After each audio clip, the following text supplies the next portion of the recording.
All right, folks, we're going to keep it straight crypto in this update. We got to talk about the Ripple plan that was just revealed.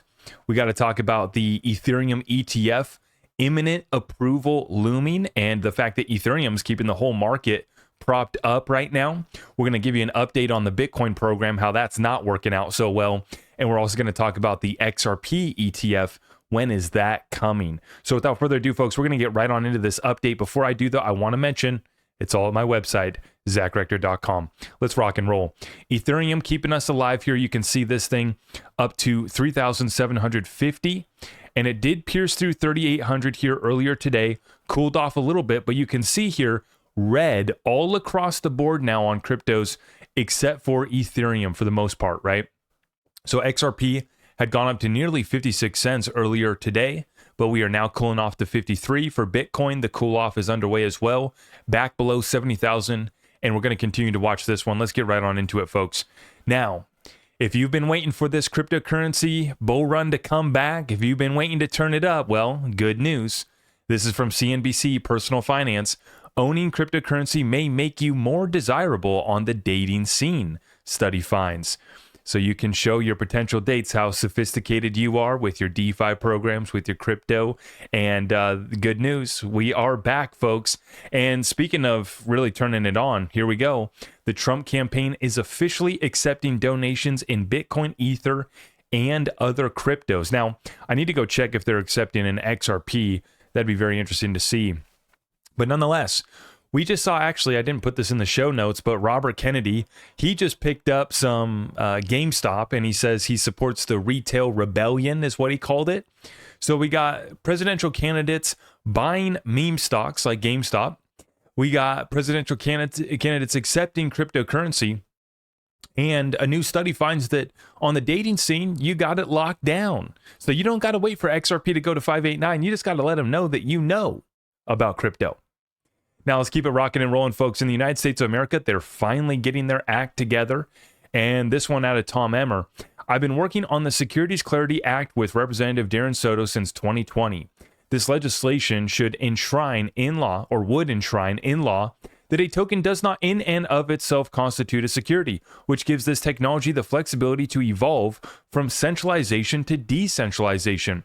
Well, that's fine. We can combine that with all of the strong worded letters that Tom Emmer has been writing. And I just have to ask the question, how can we be drafting up a Securities Clarity Act without issuing a subpoena against Gary Gensler and his SEC, which has already been proven to be arbitrary and capricious in a court of law with no faithful allegiance to the law in the Ripple case? And you want to say that a token in and of itself is not a security? Are we going to be citing Judge Torres' ruling on July 13, 2023?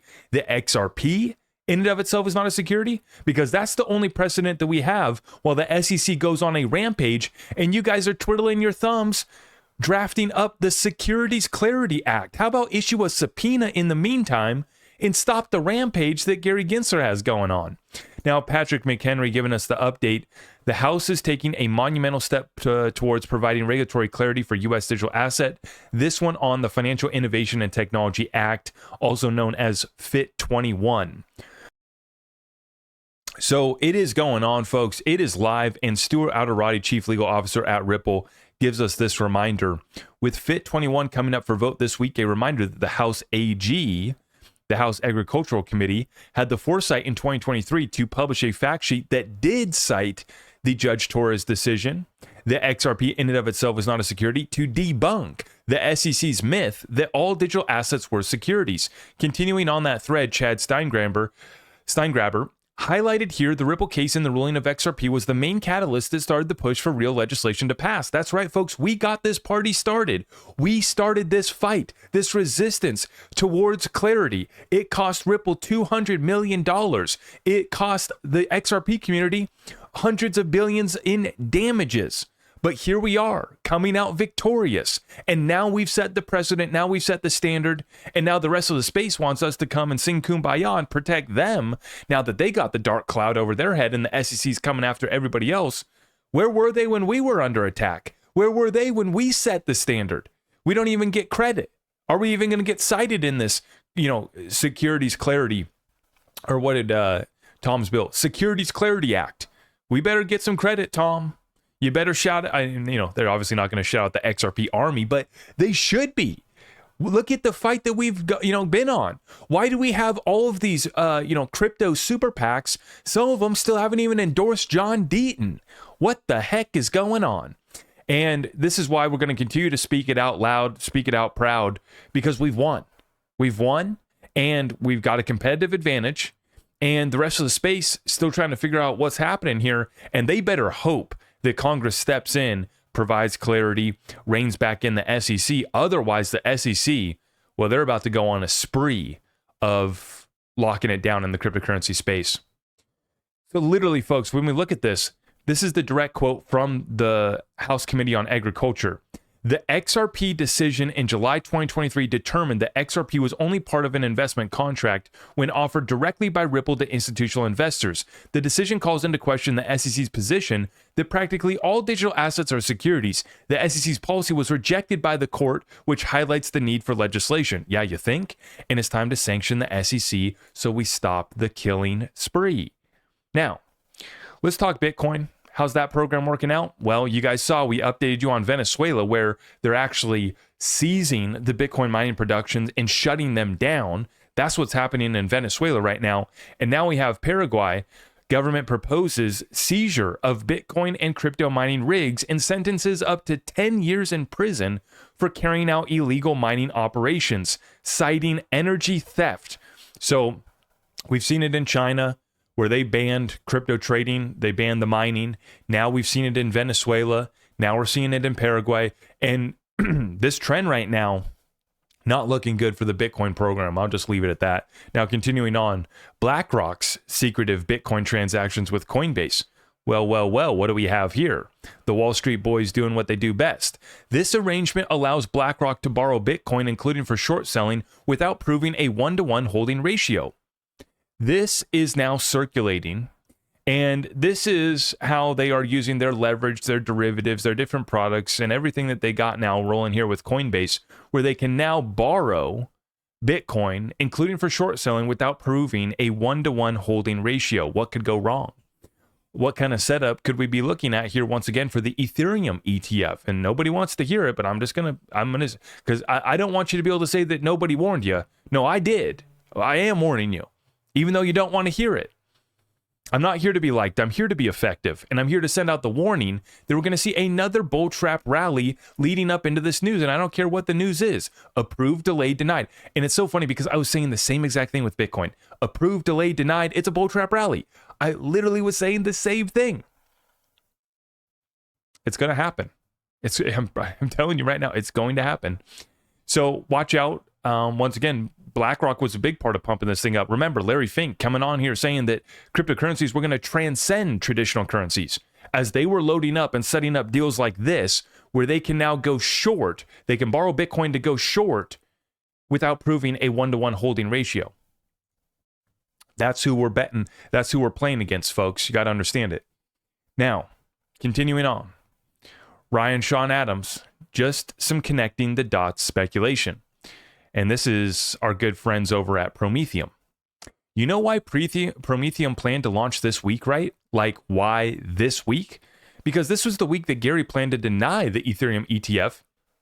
But now it's looking like he can't because he got a phone call last week from his handlers telling him to approve the Ethereum ETF or it will cost the White House. So this is a service no one wants and no one's going to use, brought to market so Gary Gensler has a pet example for Congress to show someone who, quote unquote, came in and registered, and now Gensler's going to completely abandon them by approving the Ethereum ETF. Now, this is going to be interesting. We brought this up right from the very beginning, like, hey, this firm is saying that they went in and talked to the SEC. They've been sanctioned by the SEC, approved by the SEC for being a crypto security custodian. That's what they're calling it. The first crypto that they were going to offer, the first crypto security, Ethereum. And we brought this up. We said, what's going on here? And now it appears that there's some sort of flip-flop that's happened because now it's shifted back to, well, now we're going to roll it through. And this is what they're saying from the Barron's report right here. SEC informs exchanges it is leaning towards approving spot Ethereum ETFs. So once again, when they find out that they can buy some votes, Oh, hello. Yes, of course we love crypto. And what I'm worried about is that we're going to start to see, we got these candidates supporting crypto, right? Quote unquote, supporting crypto. But in these bills, what are they going to sneak in? That's the problem. You guys know how they roll over there and doing the DC dance, right? They got a bill that's called the Inflation Reduction Act. It's one of the greatest, increases to inflation that we've seen ever since it was passed, right? It's the exact opposite. And then you get all this other sort of nonsense that's slipped into these bills as well. And the big thing that's going to be under attack is going to be DeFi and self-custody. That's my expectations. That's what we have to resist. Now, in regards to when XRP ETF, because this is what I've been saying now for months, and I'll show you that I've been saying it for months because here's, I looked up XRP ETF Zach Rector, and sure enough, here's my video from 4 months ago, BlackRock XRP ETF confirmed. Now, you can see there in the thumbnail, I got Larry Fink and I got Charlie Gasparino, because when that interview was conducted, I remember, and I explained in this video why I put confirmed in this title, because I was sharing my prediction. I was saying, hey, just reading body language in this conversation between Charlie and Larry Fink, it looks to me like a BlackRock ETF is coming. And even if BlackRock doesn't want to join in, there's going to be others. And we've already seen that there's ETPs live in Europe right now as we speak. But there's definitely going to be XRP ETFs here in the United States as well, part of large cap funds, part of individual funds for just getting exposure to XRP. It is on the way. And now you can see actually that I've been talking about this for months. 6 months ago, BlackRock XRP ETF pump, XLM ETF 4 months ago. We've been talking about this now for a while. Okay. And the main reason why I think it's so clear is because you actually have the clarity that XRP in and of itself is not a security. So when you want to go provide the full, fair, disclosures that Gary Gensler wants from you, you actually can. For Ethereum, well, you can share Bill Hinman's opinion. You can share a congressman's opinion that's being interviewed on CNBC, but you can't share any law. You can't share any court precedent or ruling, but you can with XRP. So it's only a matter of time, folks. And with these ETFs, this is the big thing that I've brought up.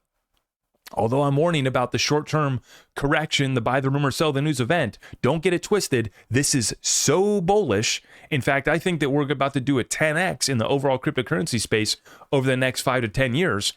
And the reason why I say that is because I looked back at the gold and the silver ETFs that were approved in 2003 and 2004. And over the course of the next 7 to 8 years, gold and silver both ran up 5x for gold, 10x for silver. That's 5x and a 10x is not bad after the ETFs were approved. For the digital asset space, I think it's going to be even bigger because you haven't had exposure to gold and silver like you had for thousands of years. Right? If you wanted to get exposure to gold and silver, you didn't have to wait for the ETF. Now, did it open up for some investment funds? Of course. And then that's exactly what's happening right now for crypto. But we've only had crypto in existence for about 10 years. So precious metals were in existence for thousands of years, and then they got an ETF. And for cryptocurrency, we've only been in existence for 10 years. Now we're finally getting the first round of ETFs. And there's going to be a whole lot more coming. Now, this is from Wrath of Kahneman. Ledger Insights reporting Colombia is launching a stablecoin backed by Colombian pesos on Polygon called Wenia. Further, they report that Colombia is still exploring a high-value payments based on Ripple's CBDC XRP Ledger efforts. Now, it's interesting that they call it high-value payments, right? So that doesn't sound like microtransactions, right? High-value payments based on Ripple's CBDC XRP Ledger efforts. So Colombia, still working with Ripple, still active, still building. That's going to be coming live here soon. Something else that is going to be coming live here soon is going to be that Ripple US dollar stablecoin. And what we found here today, this one, the first person that I saw share it was 24 Hours Crypto. I don't know if he was officially the first, but nonetheless, he's the first one that I saw. And he says Ripple might potentially name their new stablecoin RLUSD as per the trademark filing. Ripple Labs USD is what I assume it would stand for. Now, you can see right here, this was filed on May 7th, 2024, owned by Ripple Labs. The serial numbers right here, the first 3 digits are 985, the reverse of 589. You guys can make a riddle out of that. You'll just explain to me how that's possible. I'm sure it's just a random coincidence, right? Sometimes reality is stranger than fiction, isn't it? Now, you can continue here. Trademark details, you can see the serial number. The RLUSD is the word mark. And this was applied once again May 7th. And there's the attorney name, Olivia Barata. So, Ripple Labs US dollar stablecoin. Looks like that's what it's going to be called. The ticker will be RLUSD. So the Ripple plan is starting to be revealed. We talked about this in the most recent update a couple of days ago with the new partnerships, the growth, the adoption of Ripple partners. Now we're starting to see the stablecoin is going to help onboard even more folks, bring more liquidity to the XRP ledger. This is a perfect setup as we head into the rest of this bull run. And yeah, Ethereum's having its moment right now, holding up the space. That's great. I love to see it. What's good for one, especially one of the bigger cryptos, is good for all. And so this is part of a general trend, like I said, where I expect the overall space to do 10x plus over the next 5 to 10 years, just like the precious metal space did after we had the ETFs approved in the early 2000s. Same thing playing out now, just with crypto. So it's a beautiful time to be in this space. It's a beautiful time to be an XRP holder because these fundamentals just continue to get built out. And so I'm looking for this stablecoin to go live here later this year, along with the additional utilities. It's pretty comfortable over here in the XRP community when you understand that, right? If you're just, anxiously waiting for 589 price action, well, you might be a little bit disappointed right now. And I would, lean you in. I would push you towards checking out the fundamentals, which just continue to get better and better. And in fact, they blow away the rest of the cryptocurrency space and make the rest of the space look like a joke when it comes to actual institutional adoption and business use cases that are actually being used, actually being applied. The number one question that I ask for any cryptocurrency project, who the heck is using your token that matters? For 99% of crypto, them and their buddies are the only people using it. And I'm simplifying it, but you guys get my point. If you appreciate our updates, let's tap it, let's smack it, let's share it out far and wide. Everything's at my website, zachrector.com. We'll see you in the next one. God bless. I am your host, Zach Rector. I really appreciate all of the love and support. If you want to support the channel, just remember that you can start by smashing that thumbs up for me, sharing this content far and wide, and everything else is at my website.